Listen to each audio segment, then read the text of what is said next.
These are the best 5 books that I have read so far this year, at least up until I started making book reviews. So basically, out of everything that I read through July of 2024, these are the best books. There are a lot of books that I've read that I could have put on this list and that I wanted to put on this list. But I'm not going to do any honorable mentions or anything like that. Maybe I'll talk about everything that I read in 2024 at some point, at the end of the year, in a little more detail. But I just wanted to focus on these 5 books. They are not in any particular order for this video, they are in a particular order, but they're not ranked based on how much I enjoyed them or anything like that. It's just in the order that I read them this year, starting with the earliest in the year and going to the most recent reads. So, first thing, I read this, I think, on January 1st. This is a collection of poetry by T.S. Eliot, including The Wasteland, which is a poem that I really like, that I first read back in high school. And I got this book way back in high school because I liked the poem so much, but then I only ever read The Wasteland in this book. So I decided this year I'd actually read all the other poems in it as well. And it was fantastic. I really like the sort of bleak, cynical imagery that's in a lot of these poems, almost like sort of apathetic,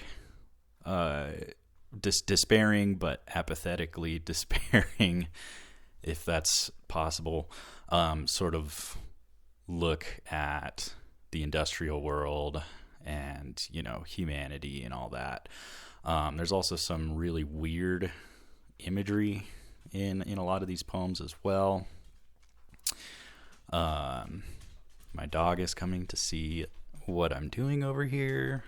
Hello. He's going to hang out. But yeah, and I like the sort of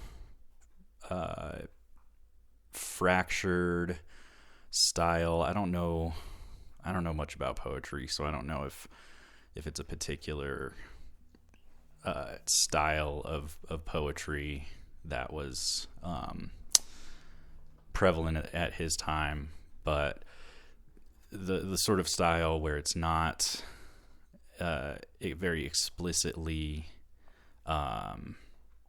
it's not very explicit or very clear exactly what Eliot is saying through his poetry.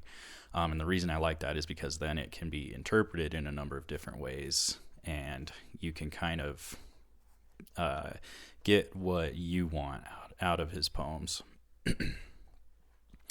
And like I said, I'm not super well versed in poetry. I would like to be at some point, but it's a short little collection, and I really enjoyed it.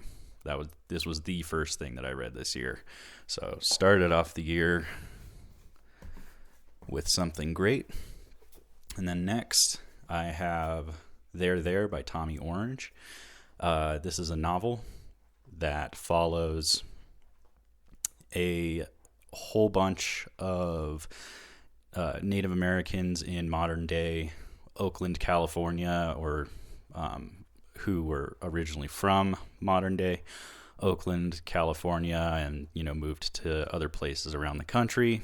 And then the story or the event that everything in the book is leading up to is the big Oakland powwow. So all these people are coming to Oakland to have a powwow, have a celebration. And it's, everyone's Native American, but they're all from different walks of life. Some of them are, grew up on reservations. Some of them grew up in the city. it is mostly focused on people that grew up in the city of Oakland, and their descendants as well. So, yeah, what do I like about this book? So it's incredibly beautifully written.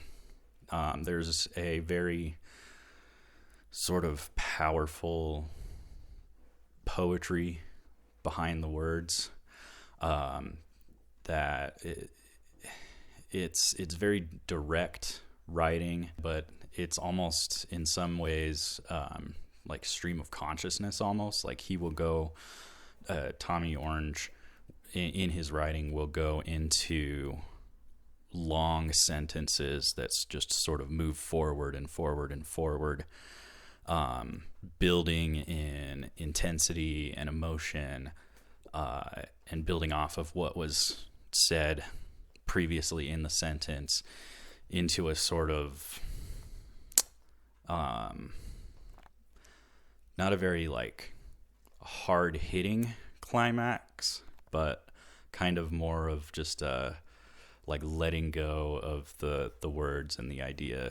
I don't know if anything that I just said makes any sense, but I really liked that. I really liked his writing in this. There's also a great metaphor revolving around a spider's web being both a home and a trap. That is really powerfully utilized in the book.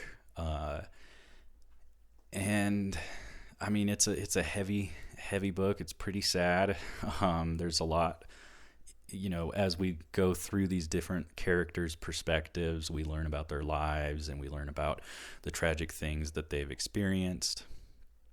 And it's a lot. And the ending is, without spoiling anything, the ending is not an uplifting ending, I will say. And actually, you probably want to look up trigger warnings for this book, because of the ending as well. But overall, fantastic book. I also read Wandering Stars almost immediately after I read this book, right when it came out. And I loved that one too, but there is my favorite of the two for sure. So yeah, that's a strong recommendation. Then I have this big book that I don't want to drop. This is the Brothers Karamazov by Fyodor Dostoevsky. This is the Michael Katz translation. And I read this book because way back in high school, I read Crime and Punishment, and it kind of blew my mind. Ever since I read that book, anytime anybody asks me what my favorite book is, I tell them Crime and Punishment, even though I've never gone back to it. And every time anybody asks me who my favorite author is, I tell them Dostoevsky because I love that book so much. But until now, I hadn't read anything else by him, so it's been a long time. And this book was a journey. It's the last book he wrote, I believe, and one of the longest that he wrote. And it is just so quintessentially Dostoevsky. The story is about three brothers who have a kind of rat bastard father who, not a good guy, not a good father, who is killed, who gets murdered, and the brothers are suspected. And so it's kind of a murder mystery, but it's so much more than that too. You have Alyosha, who is a very pure soul, one of the brothers, who's a very pure soul, almost naive. He is a very devout person who's actually studying to become a monk. And so, you get his perspective. You have Dmitri or Mitya, who is a very kind of, he's a bit of a blockhead. Like he's very emotional and, act before thinking kind of guy, very passionate. And then you also have Ivan, who is more of an intellectual, and he, doesn't believe in God, or at least doesn't believe in organized religion, has his problems with it. And he sort of values science, but is kind of tortured by the knowledge that he has and the knowledge that he seeks. So you have these three brothers, and their dynamics are so interesting. Whether it's just two of them together or all three of them. And in true Dostoevsky fashion, he uses this as just sort of a jumping off point to kind of talk through his own thoughts and feelings, basically, especially when it comes to religion and what it means to be a good person and stuff like that. And also in true Dostoevsky fashion, he does, Dostoevsky being a very devout Christian man himself, he manages to argue so well against his own beliefs that I think anybody reading this book can find something that they agree with, something that they disagree with, but regardless, it's going to make you think, because he puts forth some very compelling arguments against organized religion, even if maybe his intent was that in the end, it's, the book is meant to sort of support that kind of thing. But I mean, you'd have to read it to find out, but he argues so well against it that you got to kind of wonder, like, did he really put forth his own argument well enough that that's truly how the book comes across? So that was a bit rambly, but yeah, beautiful book. I also cried at the end. I haven't cried at a book, or before reading this, I hadn't cried at a book in a very long time.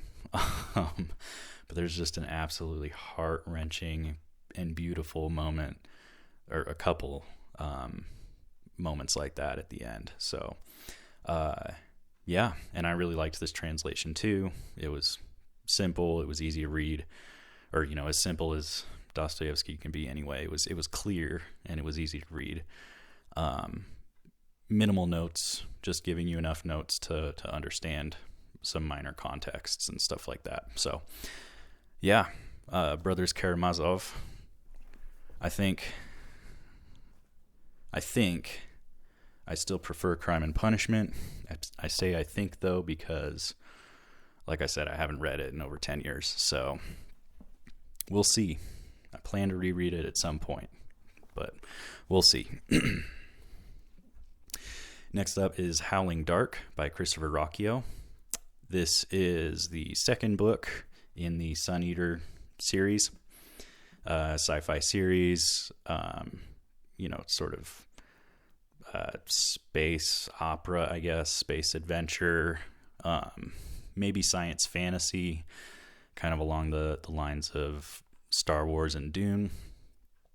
But yeah, so the first book, Empire of Silence, I read it, thought it was good. I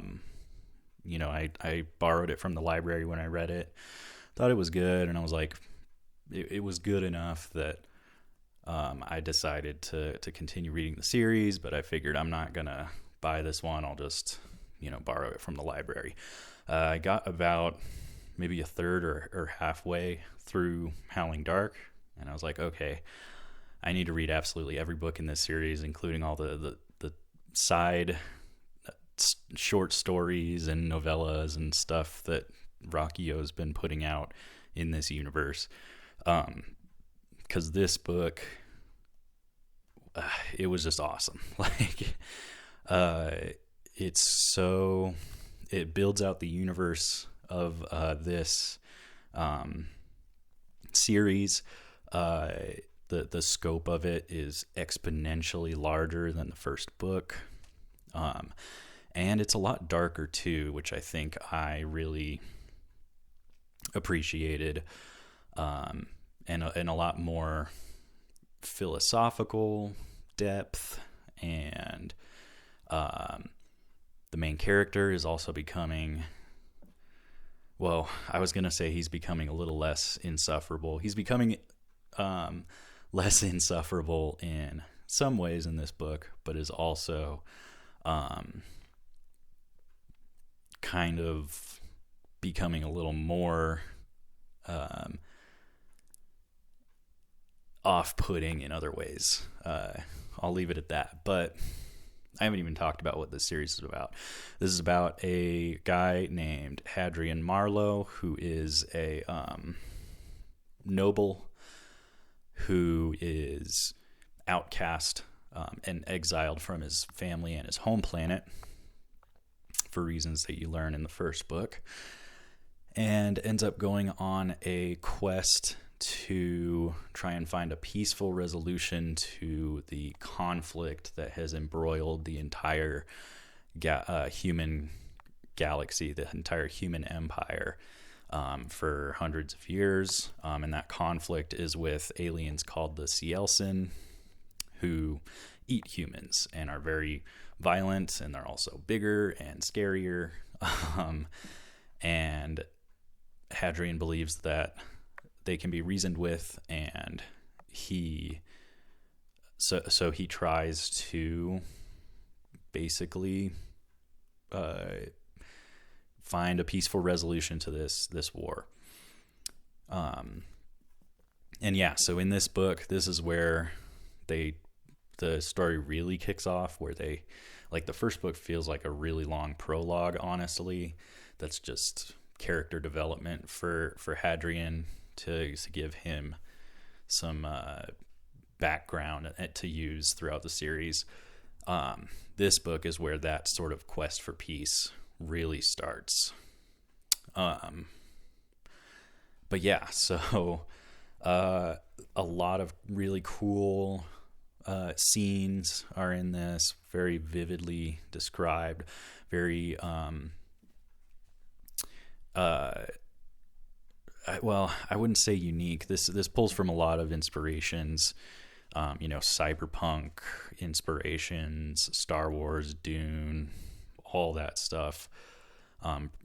This series pulls from that a lot, very heavily, but I don't really mind it. I mean, it was a little annoying in the first book for the first little while. It felt like it was just a Dune ripoff for the first 100 pages. But it's worth pushing through to get to the second book. And yeah, Howling Dark, really liked that one. This is a very rambly video, but hopefully it's at least enjoyable enough that you haven't clicked away yet. So and then the last book, the fifth book, again, just the most recent one that I read, and this one's a real chonker, is A Wizard of Earthsea by Ursula K. Le Guin. I did not read this whole thing. This is the full Earthsea series in this one volume. You can see my ribbon there. I read the first book, and oh man, it's a very short book, but very potent. When I was reading it, I had to force myself to put it down after every chapter or two, and only read that much every single day, because I was enjoying it so much. I didn't want it to end. And I wanted to really dive deep into it and pay close attention to the words and really sort of savor the experience. It is about a young wizard in a archipelago fantasy world who makes a mistake in his youth that he must then deal with later on. I really don't want to say much more than that, because it is just such a special book. Not that there's any like major plot revelations or anything like that, but it's just an experience that you need to have reading this book. It's such a great coming of age story. I think it's YA, technically a young adult novel. But man, reading this as an adult was just something else. It made me so nostalgic in some ways.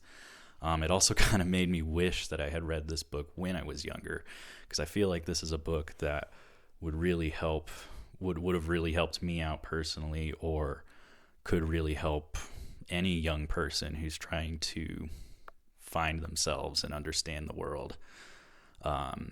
So yeah, it's so great. Also, it's a fantasy book that isn't centered around war and battles and killing either, which is incredibly refreshing. So yeah, Wizard of Earthsea, highly recommend it. I really want to continue the series. I have so many books to read for school that I've had to kind of put my long sci-fi and fantasy series on hold, unfortunately, for the last month and a half. But I'm hoping to get back to that. Maybe I'll read one more in the series by the end of the year. Who knows? We'll see. But yeah, so those are the 5 best books that I've read so far through the end of July in 2024. Let me know if you've read any of these books. If what were your thoughts? Let me know in the comments down below. I have a link to my story graph in the description, so you can see all of the books that I've read this year. So if you see any books there that weren't on this list that you think should be on that list, let me know in the comments below. Like the video if you liked it, dislike it if you didn't. Subscribe for more, and I will see you next time.